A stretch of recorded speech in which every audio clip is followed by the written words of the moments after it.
வேதம் கேட்போம். எசேக்கியேல் 38 அதிகாரம்.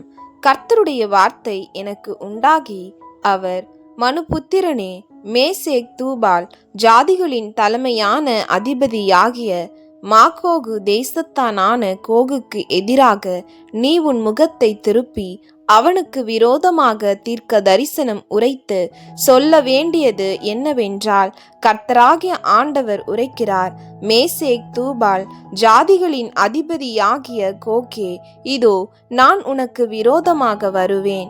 நான் உன்னை திருப்பி உன் வாயில் திருடுகளை போட்டு உன்னையும் உன்னுடைய எல்லா சேனையையும் குதிரைகளையும் சர்வாயுதம் தரித்த குதிரை வீரர்களையும் பரிசையும் கேடகமும் உடைய திரளான கூட்டத்தையும் புறப்பட பண்ணுவேன். அவர்கள் எல்லாரும் பட்டயங்களை பிடித்திருப்பார்கள். அவர்களோடே கூட பெர்சியரும் எத்தியோப்பியரும் லீபியரும் இருப்பார்கள். அவர்கள் எல்லாரும் கேடகம் பிடித்து தலைசீராவும் தரித்திருப்பவர்கள். கோமேரும் அவனுடைய எல்லா இராணுவங்களும் வடதிசையில் உள்ள தோகர்மா வம்சத்தாரும் அவர்களுடைய எல்லா இராணுவங்களும் ஆகிய திரளான ஜனங்கள் உன்னுடனே கூட இருப்பார்கள். நீ ஆயத்தப்படு, உன்னுடனே கூடின உன் எல்லா கூட்டத்தையும் ஆயத்தப்படுத்து. நீ அவர்களுக்கு காவலாளனா இரு. அநேக நாட்களுக்கு பிற்பாடு நீ விசாரிக்கப்படுவாய். பட்டயத்துக்கு நீங்களாகி பற்பல ஜனங்களிலிருந்து சேர்த்து கொள்ளப்பட்டு வந்தவர்களின் தேசத்தில் கடைசி வருஷங்களிலே வருவாய். நெடுநாள் பாழாய் கிடந்து பிற்பாடு ஜாதிகளிலிருந்து கொண்டு வரப்பட்டவர்கள் எல்லாரும் சுகத்தோடே குடியிருக்கும் இஸ்ரவேலின் மலைகளுக்கு விரோதமாய் வருவார்கள்.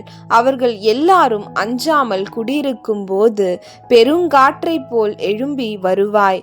நீயும் உன்னுடைய எல்லா இராணுவங்களும் உன்னோடே கூட இருக்கும் திரளான ஜனங்களும் கார்மேகம் போல் தேசத்தை மூடுவீர்கள்.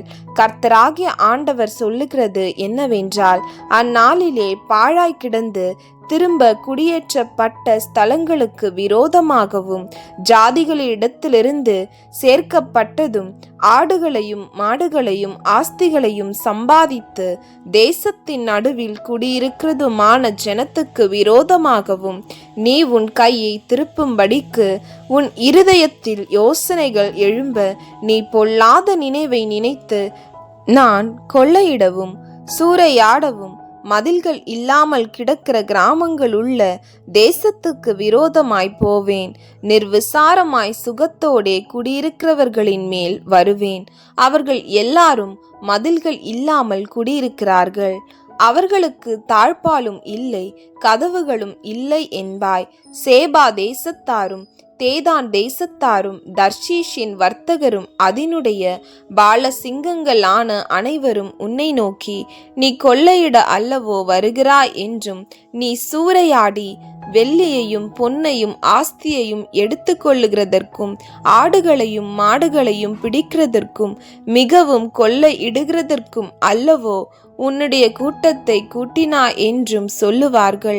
ஆகையால் மனுபுத்திரனே, நீ தீர்க்க தரிசனம் உரைத்து கோகை நோக்கி சொல்ல வேண்டியது என்னவென்றால், கர்த்தராகிய ஆண்டவர் உரைக்கிறார், என் ஜனமாகிய இஸ்ரவேல் சுகமாய் குடியிருக்கிற அக்காலத்திலே நீ அதை அறிவாய் அல்லவோ? அப்பொழுது நீயும் உன்னுடனே கூட திரளான ஜனங்களும் வடதிசையில் உள்ள உன் ஸ்தானத்திலிருந்து வருவீர்கள். அவர்கள் பெரிய கூட்டமும் திரளான சேனையுமாய் இருந்து எல்லாரும் குதிரைகளின் மேல் ஏறுகிறவர்களாய் இருப்பார்கள். நீ தேசத்தை கார்மேகம் போல் மூட என் ஜனமாகிய இஸ்ரவேலுக்கு விரோதமாக எழும்பி வருவாய். கடைசி நாட்களிலே இது சம்பவிக்கும். கோகே, ஜாதிகளின் கண்களுக்கு முன்பாக உன் மூலமாய் நான் பரிசுத்தர் என்று விளங்கப்படுகிறதினால் அவர்கள் என்னை அறியும்படிக்கு உன்னை என் தேசத்துக்கு விரோதமாக வரப்பண்ணுவேன். உன்னை அவர்களுக்கு விரோதமாக வரப்பண்ணுவேன் என்று பூர்வ நாட்களில் அநேக வருஷ காலமாய் தீர்க்க தரிசனம் உரைத்து இஸ்ரவேலின் தீர்க்க தரிசிகளாகிய என் ஊழியக்காரரை கொண்டு அந்நாட்களிலே நான் குறித்து சொன்னவன் நீ அல்லவோ என்று கர்த்தராகிய ஆண்டவர் சொல்லுகிறார்.